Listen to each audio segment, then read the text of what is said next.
Topic में जैसे कि हम लोगों ने एसी थ्रू रेजिस्टर या प्योरली रेजिस्टिव सर्किट किया, ये वाला सर्किट में हम लोग एसी थ्रू इंडक्टर या प्योरली इंडक्टिव सर्किट स्टडी करेंगे। सेम प्रोसेस यहाँ पे करेंगे, देखते हैं क्या होता है।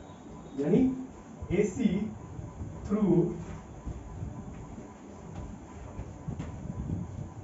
इंडक्टर या फिर दूसरे भाषा में प्योरली इंडक्टिव सर्किट।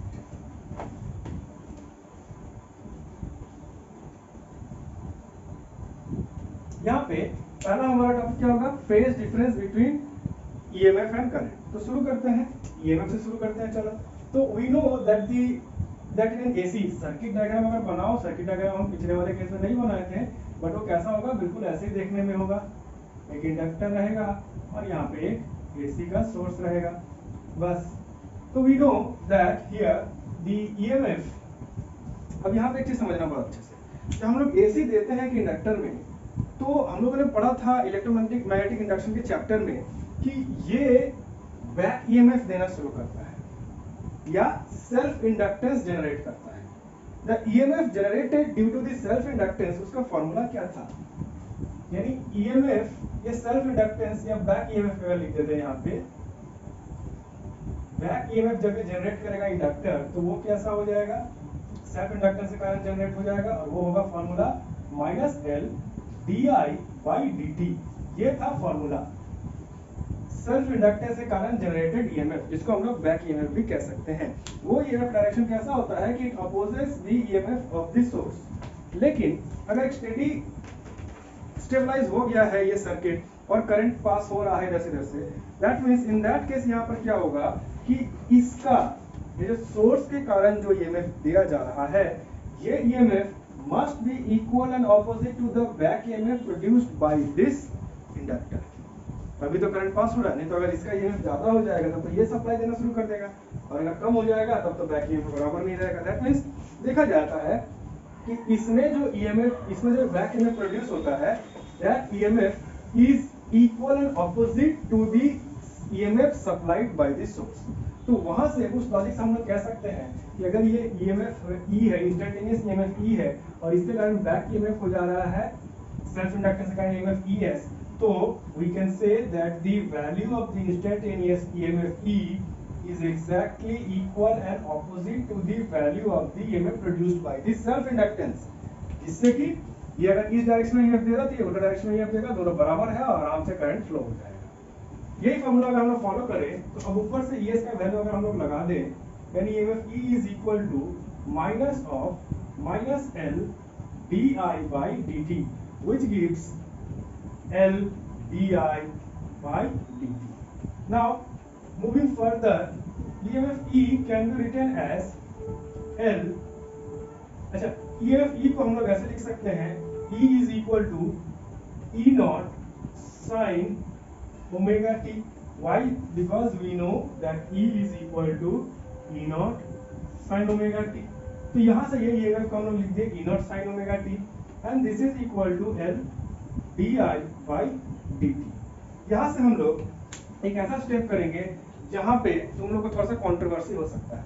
अगर मैथ्स के नजरिए से देखोगे तो कह सकते हैं कि di/dt को सेपरेट नहीं कर सकते, dt को इधर भेज नहीं सकते, di को कहीं और नहीं कर सकते, because d/dt is a operator. But physics में हम लोग थोड़ा सा मतलब बदल देते हैं। di/dt को हम लोग फिजिक्स के नजर से हम लोग देख के ये कह सकते हैं कि very small change in current by very small change in time. ये दोनों सेपरेट कैरेक्टर हो गए, क्योंकि चेंज इन टाइम और चेंज इन करंट की बात कर रहे हैं। In that case, the numerical value of change in time can be shifted। Algebra का नियम फॉलो करके शिफ्ट कर सकते हैं। यूजिंग दैट लॉजिक हम लोग यहाँ क्या करते हैं, dt को इधर भेज देते हैं, L को इसके नीचे भेज देते हैं, तो हमको क्या मिल जाएगा कि di is equal to E0 by L sin omega t dt। ये हो गया हम लोग का, dt इधर चला जाएगा, नीचे आ जाएगा, तो ये एक्सप्रेशन आया।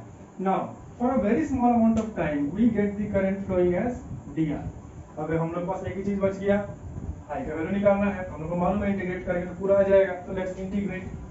दैट मींस कि अगर हम लोग I को इंटीग्रेट करते हैं, di को इंटीग्रेट करते हैं, तो हमको I मिल जाएगा इंस्टेंटेनियस करंट या इंस्टेंटेनियस करंट आएगा यहाँ पे which will be equal to integration di which will be equal to integration epsilon naught by L sin omega t dt। अब ये epsilon e naught और L कांस्टेंट है तो ये बाहर आ जाएगा, sin ओमेगा t dt का इंटीग्रेशन आएगा वो हो जाएगा minus cos omega t dt by omega t by omega dt रहेगा। तो इसको हम लोग लिख सकते हैं इस तरीके से e naught by L integration sin omega t dt, इसी का इंटीग्रेशन हो जाएगा I equal to e naught by L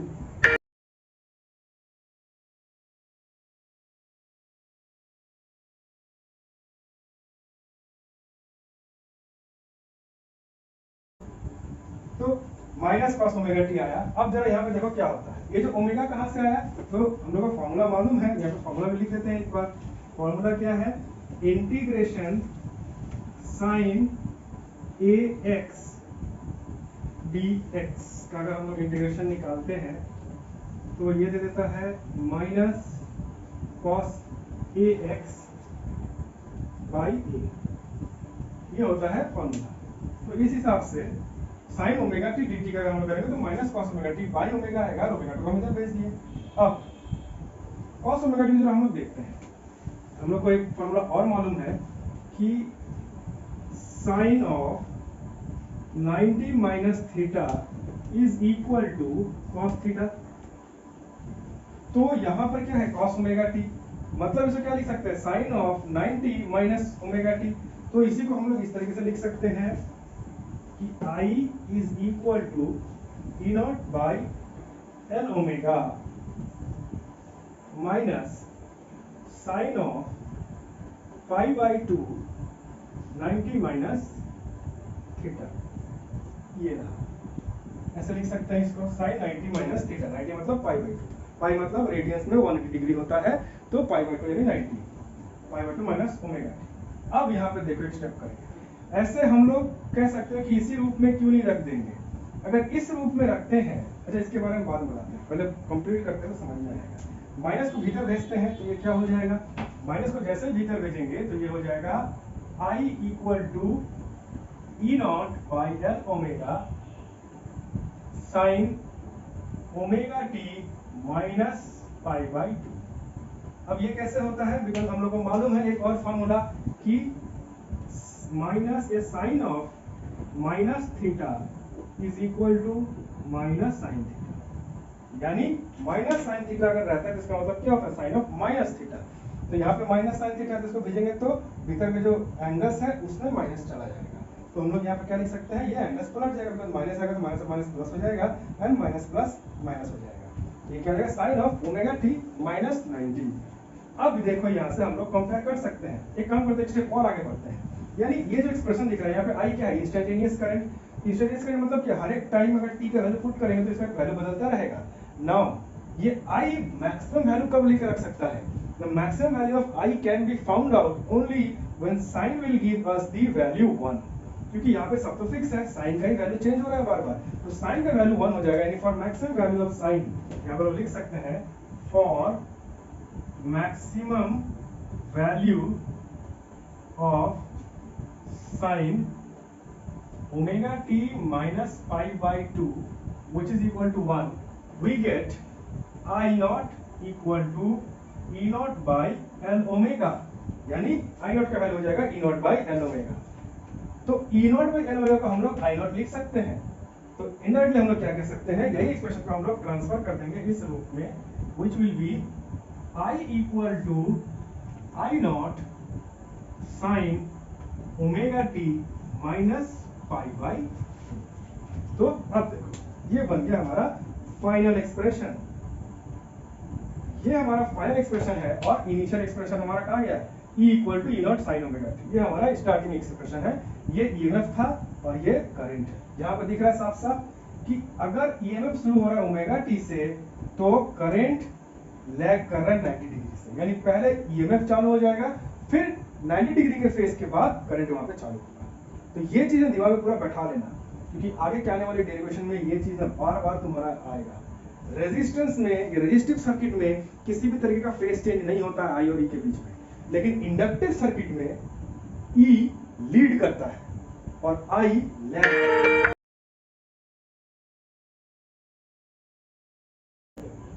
तो जैसे कि यहाँ पे देख रहे हैं हम लोग कि I और E का जो रिलेशन है कि I is lagging by 90 degree.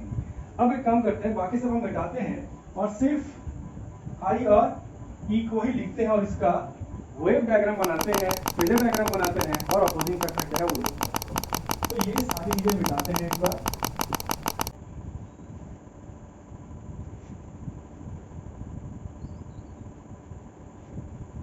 तो EMF हम लोग को दिखा था E not sine omega T और वहीं पे करंट हम लोग को दिखा था I is equal to I naught sine omega t minus 5/2। अच्छा, और एक चीज जो पिछले में भूल गए, वहां पे डेरिवेशन किए थे हम लोग, तो एक स्टेप आया था वहां पे जहां पे I is equal to I naught या E बाई एल ओमेगा, कुछ भी लिख सकते हैं, और साइड था यहाँ पे minus of sine 5/2 minus omega T. अब यहाँ पे यही एक्सप्रेशन में क्यों नहीं इसको रख दिए? अगर इसी एक्सप्रेशन में छोड़ देते हैं तो माइनस साइन तो यहाँ पे लग जाता, तब हम लोग आई नॉट नहीं था, वहां पे क्या था E बाई एल ओमेगा, तो माइनस साइन तो यहाँ लग जाता minus E by L omega और ये साइन 5/2 माइनस ओमेगा टी रह जाता। तो ऐसे ही एक्सप्रेशन क्यों नहीं रखती है? ऐसे हम छोड़ ही सकते हैं। क्या ऐसा मन में आया कि माइनस को भीतर डाल दिया, इसका पलट दिया? तो एक बात समझना, जब हम लोग शुरू किए थे तब क्या था ओमेगा टी, ओमेगा टी का साइन क्या है पॉजिटिव, यानी this is showing us the direction of the wave diagram. Wave diagram जब बनाएंगे तो हम लोग देखेंगे कि ये किस तरफ ग्राफ बढ़ रहा है, पॉजिटिव एक्स एक्सिस की तरफ। लेकिन यहाँ पर अगर नेगेटिव रख दिया माइनस ओमेगा टी का तो ये किधर बढ़ना शुरू हो जाएगा, नेगेटिव एक्सिस की तरफ, तो नेगेटिव एक्स एक्सिस की तरफ बढ़ना शुरू हो जाएगा। तो फॉर यूनिफॉर्मिटी हम लोग को एक ही तरफ कंपेयर करना है तो एक ही एक्सिस की तरफ भागना करना पड़ेगा हम लोग को, यानी ये अगर जा रहा है पॉजिटिव एक्स एक्सिस की तरफ तो इसको भी पॉजिटिव एक्स एक्सिस की तरफ भी लेके जाना पड़ेगा, तभी तो हम लोग कंपेयर कर पाएंगे। इसीलिए हमने क्या किया, माइनस को इधर किया और ओमेगा टी को पॉजिटिव कर दिया। तो अब ओमेगा टी देखो पॉजिटिव है, यहाँ भी ओमेगा टी पॉजिटिव है, तो ओमेगा टी से माइनस हो गया 90 डिग्री, यानी फेज इसका चेंज। तो अब आगे बढ़ते हैं, पहले हम इसका वेव डायग्राम बनाते हैं। वेव डायग्राम फेजर डायग्राम पहले बना देते हैं, फिर अपोजिंग फैक्टर के बारे में हम लोग डिसाइड करेंगे, बातें करेंगे। तो वेव डायग्राम कैसा होगा इसका, काफी इजी है और काफी समझ में आ जाएगा। वेव डायग्राम स्टार्ट होगा यहां से,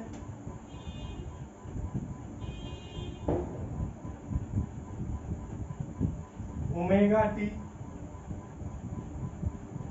इसमें ईएमएफ और करंट दोनों ही प्लॉट होगा।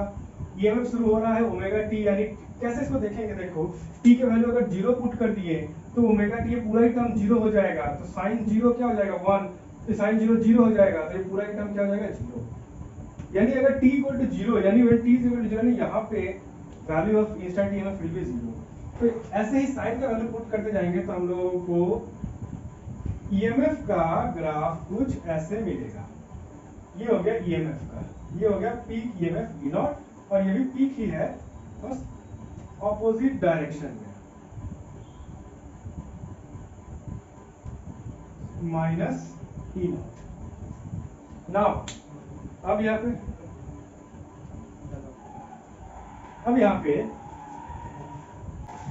तो यहाँ पे अब अगर हम लोग करंट को प्लॉट करें तो देखो कैसे होगा। करंट क्या हो रहा है ओमेगा टी माइनस 5/2, यानी अगर हम लोग t इक्वल टू 0 की बात करें तो 0 यहाँ पुट करते हैं तो ये टर्म 0 हो जाएगा, और ये क्या दिख रहा है t is equal to minus omega t, यानी साइन 90 क्या हो जाएगा 1 हो जाएगा, साइन 90 1, लेकिन ये क्या दिख रहा है माइनस साइन है, यानी क्या इन्वर्टेड साइन है।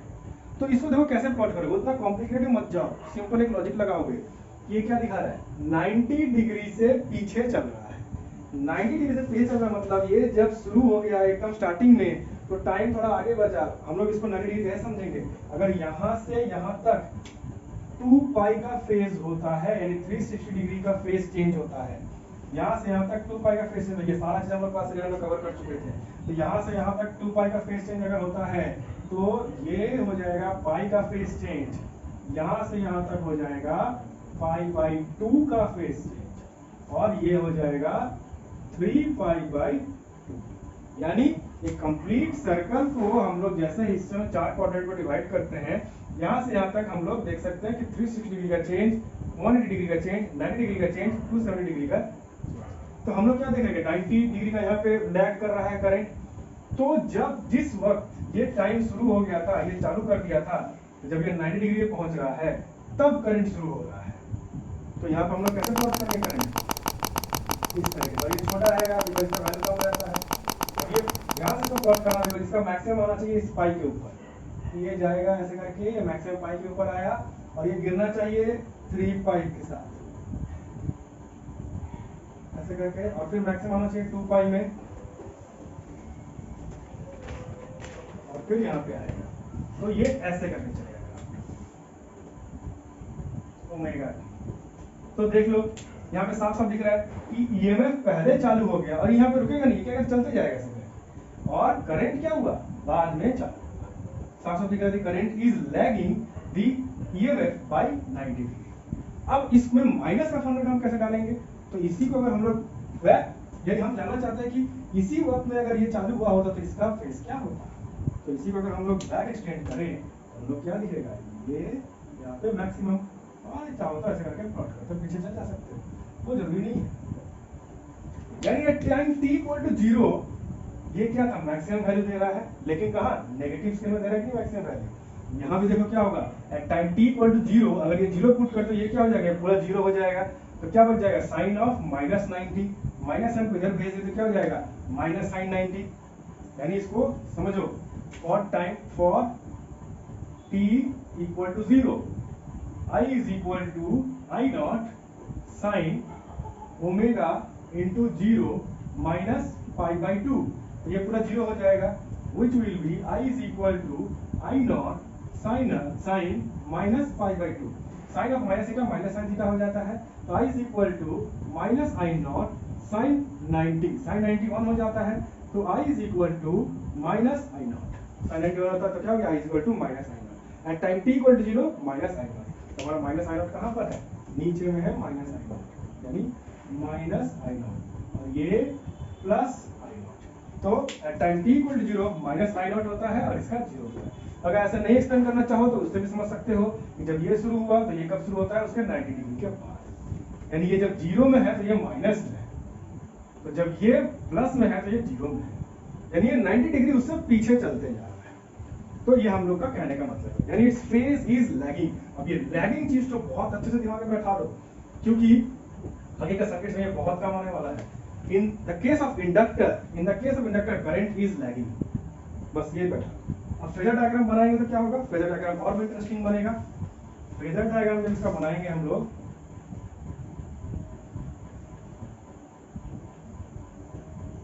तो फेजर डायग्राम इसका इस तरीके से बनेगा। हम लोग यहाँ पे फर्स्ट और फोर्थ क्वाड्रेंट का इस्तेमाल करेंगे। क्यों, मान लो ये सर्कल है, तो omega t e is equal to E naught sine omega t starting था हम लोग का, ये तो हम लोग पिछले केस में प्लॉट किए थे। Suppose this is the angle omega T and ये आ गया ई नॉट का वैल्यू। तो इसके रेस्पेक्ट में आई नॉट क्या होगा, या इसके रेस्पेक्ट में आई क्या होगा, वो उसी वक्त जिस वक्त ये ओमेगा टी दे रहा है उस वक्त इसको 90 डिग्री का लैग देना पड़ेगा। जो एंगल इसका रहेगा इसका उससे 90 डिग्री कम होगा। तो 90 डिग्री कम बनाने के लिए हमें क्या करना पड़ेगा, यहाँ से 90 डिग्री इधर टानेंगे, यानी इस तरफ, और ये छोटा होगा इससे, इसका नाम दे देंगे हम लोग आई नॉट। ये 90 डिग्री पर रहेगा इससे, यानी ये अच्छे समझना। रेजिस्टर के सर्किट में ये इसी के साथ था, इसीलिए दोनों का फेज सेम था।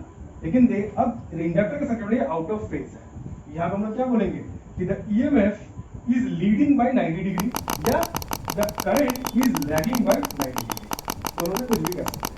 और इसको छोटा रखना बिकॉज डायरेक्ट इसका वैल्यू कम है, इसका वैल्यू ज्यादा है, इसको छोटा इसको बड़ा रखना। तो ये हो गया हम लोग का फेजर डायग्राम।